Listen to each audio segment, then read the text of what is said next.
Welcome to the Journey to a Million podcast. I'm your host, Christopher Walker. This podcast is about my personal journey from being $25,000 in debt to getting to $1 million of net worth by the age of 43. Follow along with my journey, implement the ideas, and let's do it together. Thanks so much for joining me. Let's get started. All right, y'all, what's up out there? Today is Thursday, September 16th, 2021, and welcome to the Journey to a Million podcast.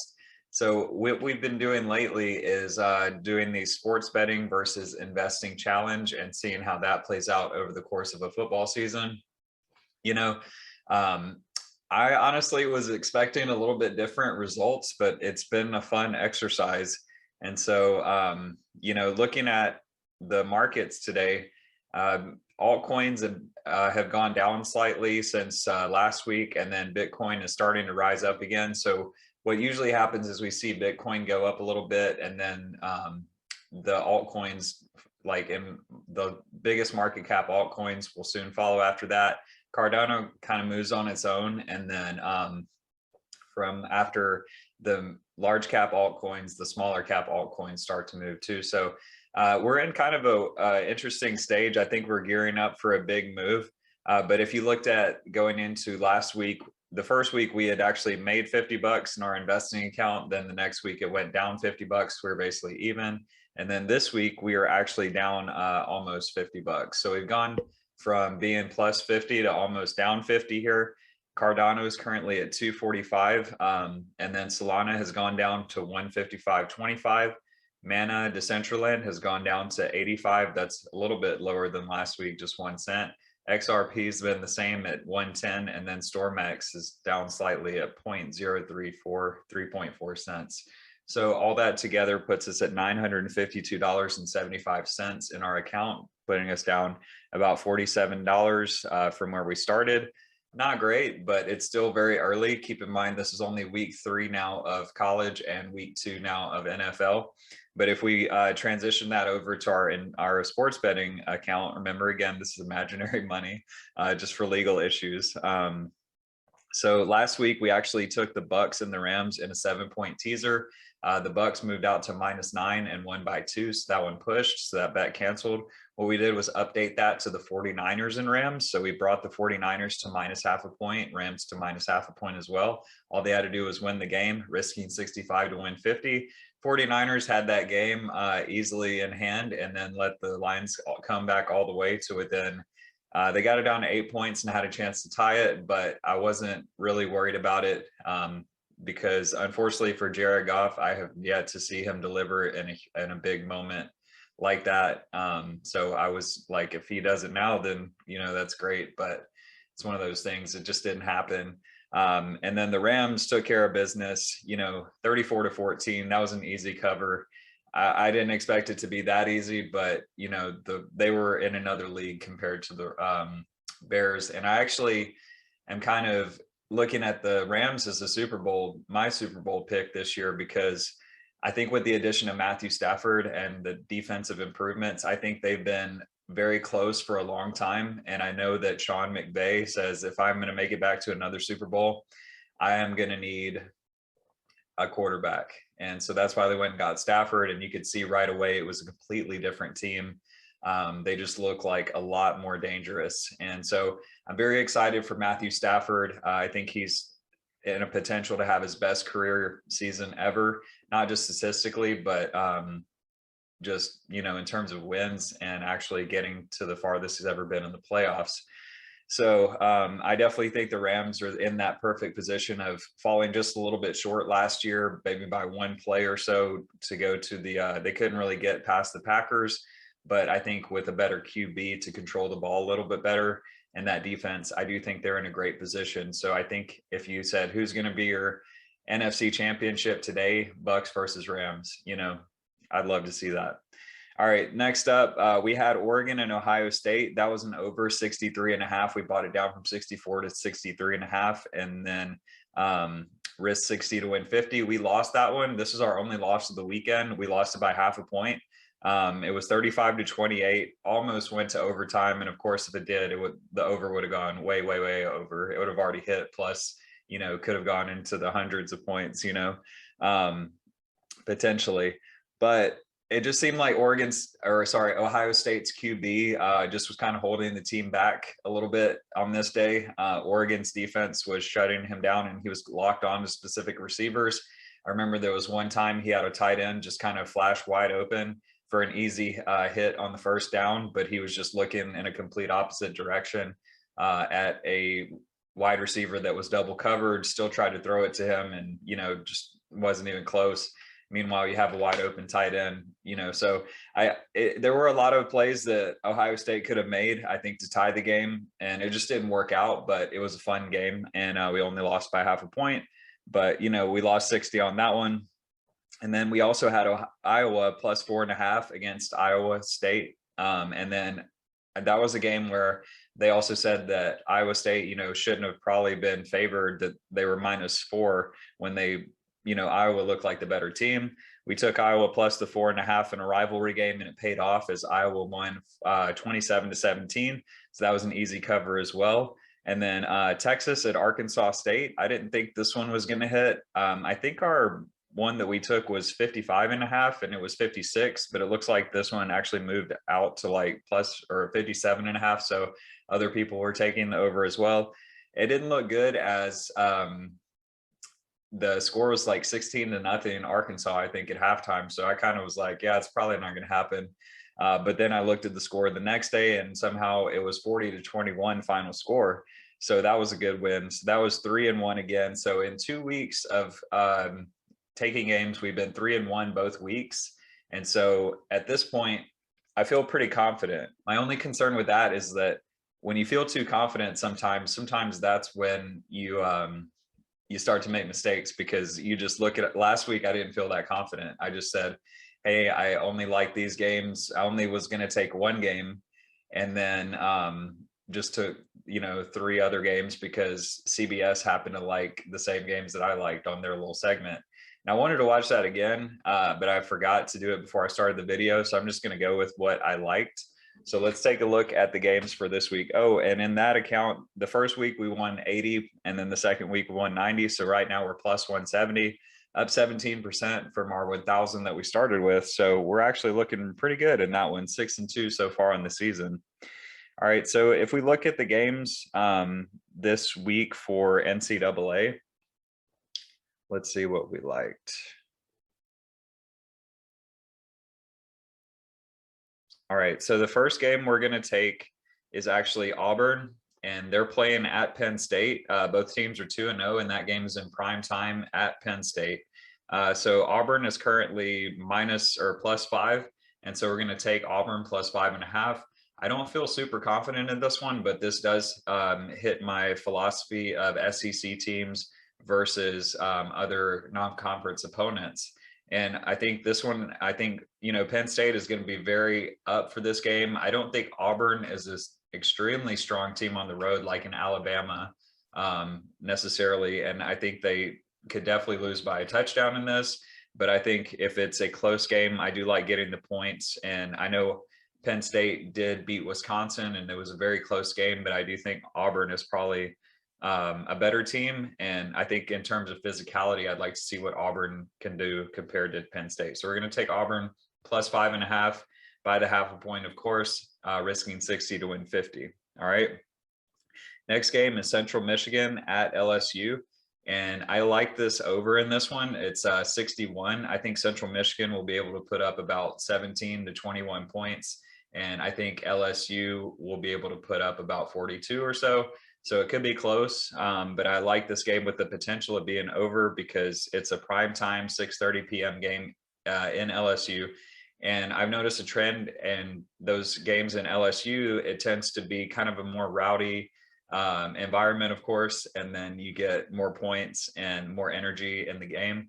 LSU seems to just kind of like, whenever they have the game, they just keep putting the points on, and they let the other team score. Plus, in the first week against UCLA, we saw that LSU's defense was kind of suspect. So I do think they'll be fresh coming off an easy win at over McNeese State last week. I do think I'm not really messing with the spread. I would think LSU would cover minus 19.5, but I'd rather just take the over 61 and hope that both teams can put up some points here in this one. All right, the next game is going to be, oh, and sorry, we're going to buy that down, of course, to 60.5, risk 60 to win 50. All right. And then we're also going to take UNLV. And this one, I mean, this is just a weird game, not something I would usually take. But I think we're just looking at last week, Iowa State. You know, they've had 2 games this year. They're number 14 in the country. I'm not sure why. But they've had 2 games this year. And in one game, they've scored 16. And another game, they scored 17. And they're playing UNLV. And UNLV is not that great of a team, apparently. But this is 9:30 p.m. Central Time, and it's in Las Vegas, so they're going to have to travel on the road, and UNLV is getting 31.5 points at home. So, you know, when a team has only scored 33 points combined in 2 games and they have to cover by 32, I don't know. I'm willing to roll the dice on that. So let's take UNLV plus 31.5, risking 55 to win 50. And then the last game we're going to take for college is Fresno State at UCLA. This one is going to start at 9:45 Central. And I think this is one of those games where, and sometimes when you take an over, you don't want it to be too big of a mismatch. Like that Central Michigan LSU is 19.5. That's a little bit, if it's a game where a team is favored to win by about 20 something to 30 something points, you might not want to take the over, because in that case, that one team might be so far overmatched that the other team's up 35-0 at halftime, and they just kind of mail it in the second half and run out the clock. And that's not what you want. You want the game to stay relatively close, maybe 1 to 2 touchdowns difference. And that way both teams are pressed to keep their foot on the gas. But this game, it's an 11.5 point spread for UCLA. So I like that. I think Fresno State's a good team and they can put up some points. As well as UCLA has been shown a very good offense, and they're at home. So I do like the better team offense to be at home in this one. That way UCLA can put up about 42, and then UNLV can put up about, Fresno State can put up about 21 points, hit the over by 0.5 point for us, and then win $50 on that. So we're just risking 55 to win 50 because it's already 62.5, so we don't have to buy the points. All right. And so that's all the NCAA games. I actually liked a lot in NFL this week. So we're going to have a lot of action compared to the last couple of weeks. And that's, like I said, a little bit scary, because when you go from having 4 games in each of the first 2 weeks to, you know, we're going to have like 10 total this week. So I don't know if that's good or bad, but we'll see how it goes. I like seeing that first week out of the Rams. I think the Rams are -4 at the Colts. And I think they're a better team than the Seahawks, and the Seahawks easily handled the Colts. This game is in Indianapolis, but the Rams are -4. So let's take them down to -3.5, risking 60 to win 50. So we got the Rams -3.5. All right. Then you have the Patriots at the Jets, and the Jets looked really bad last week. They came back and made it a 5-point game at the end.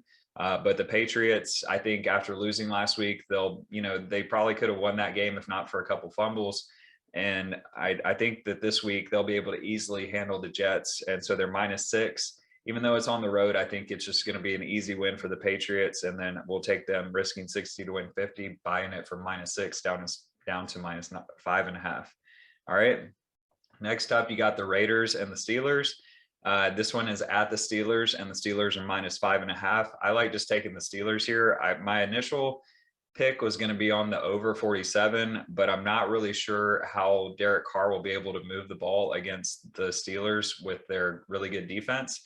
So I'd rather, in this case, take the Steelers, in the sense that I think they'll probably be about a touchdown, win on this one, and then potentially move it out to like 2 touchdowns by the end of the game. I think it'll be decently close unless a few plays happen in the Steelers' direction. But I think the Steelers have the advantage in this game by having a much better defense than the Raiders. And I think the Raiders are coming on a short week, all the way traveling over, early game in Pittsburgh and just playing on Monday night. I think I like the Steelers' chances in this one to, control the game. Plus, this is their first game at home this year. I just think there's several factors that make me think the Steelers will keep the lead in this one. And then I like them just to cover the -5.5 here. All right. Saints at the Panthers. I think the Saints looked really good, apparently, obviously, last week.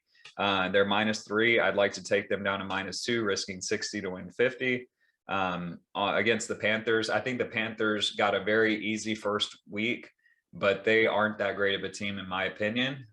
So I think the Saints, they seem to usually control the games. It'll be like a low scoring, just kind of a game management type game up in Carolina is what usually happens under Sean Payton. They usually have the Panthers game plan snuffed out pretty well, and they can control them on defense. And then I definitely think if they can put up 20 points, they'll easily cover this -3. So I think that'll happen. I feel pretty confident about that. Also, we have the Vikings at the Cardinals. Cardinals are -3.5. We're just going to take that straight up, -3.5. No buying a point or anything. It would make me feel better to have -2.5. But I just think the Vikings, compared to the Cardinals, the Vikings just struggled with the Bengals. The Cardinals are a much, much better team, and I think they'll be putting pressure on Kirk Cousins in this one. And I like Kyler Murray just to be able to way outscore Kirk Cousins in this one. So let's just take the Cardinals, 55 to win 50, -3.5. I'm out of breath a little bit. And then next up, we have the Buccaneers at home, -12 against the Falcons. Just 2 more games, this one and one more. Buccaneers, obviously looked really good last week. Their defense was a little suspect, so that was concerning. But I do think the Falcons is a perfect recipe to kind of like fix that defense. The Eagles shut down Matt Ryan big time at home. The Falcons just look like really rough right now. So I feel like the Buccaneers should be able to take care of business on this one. Let's take the Buccaneers -11.5. It gives me slight concern that this is a divisional game, and so those can be a little bit closer. But I could definitely see the Falcons with a backdoor cover in this one if the Buccaneers kind of take their foot off the gas. But I think the Falcons, I think the Buccaneers will easily get this win. So let's just take the Buccaneers -11.5 by 0.5 point, risking 60 to win 50 and not overthink it. All right. Plus the Buccaneers have had extra 2 days to rest in this one. So, and then lastly, we're going to look at the Chiefs at the Ravens. Chiefs are -3.5, and this one is at Baltimore. So, I think in this one, what I look at is the Chiefs defense did not have Honey Badger last week. You could definitely tell that affected them. But this week, Honey Badger should be back, I believe. And I think he's really good for stopping Lamar Jackson. I think he's obviously all over the field. And I think with this type of game, and you saw last year, Lamar Jackson was shut down big time by the Chiefs. And that was a game that was billed as a primetime game. I think this will be the same, where this is the Sunday night game. And I think they're going to make it into like a good game. But from the way the Ravens played last Monday against the Raiders, I think they're an overrated team right now. And I think the Chiefs are going to expose them on Sunday night. I think this is going to be a double-digit win for the Chiefs. So I definitely don't mind taking the -3.5 here, just risking 55 to win 50. Not much else to say, but I just think the Chiefs offensively and defensively are way better, at least in the sense of like they'll be able to score way more than the Ravens. And I think they'll be able to shut down Lamar Jackson, because in big games, he still has not had a really good big game. He had one really good play in the playoffs against the Titans, and that kind of boosted his confidence. But other than that, I just haven't seen him have a great passing game in a big important game yet. So that's kind of my take on Lamar Jackson for the past couple of years. I think the Chiefs easily win. And so we've got 10 games. We're probably risking about 550 to 600 bucks on this. And then, if all goes well, we'll win 500 bucks in our sports betting imaginary account. All right, so let's see how we do. If we have a really good week, that could put us at a really good spot for that account. Right now, the sports betting is going better than the investing, which kind of surprised me, but that's why it's been a fun exercise to do. My only concern here this week is that I am just too confident about these games after having a good first 2 weeks. So that's when things kind of go sideways, but just stick to what you know, and hopefully all these games will work out. and at least there's some good NFL action that I feel pretty confident about. So if it was all college, then I'd be more concerned because it's still kind of a crapshoot, whereas NFL, you kind of know a little bit more about the team. So, all right, guys, appreciate you tuning in. That's it for this week. Y'all have a good one.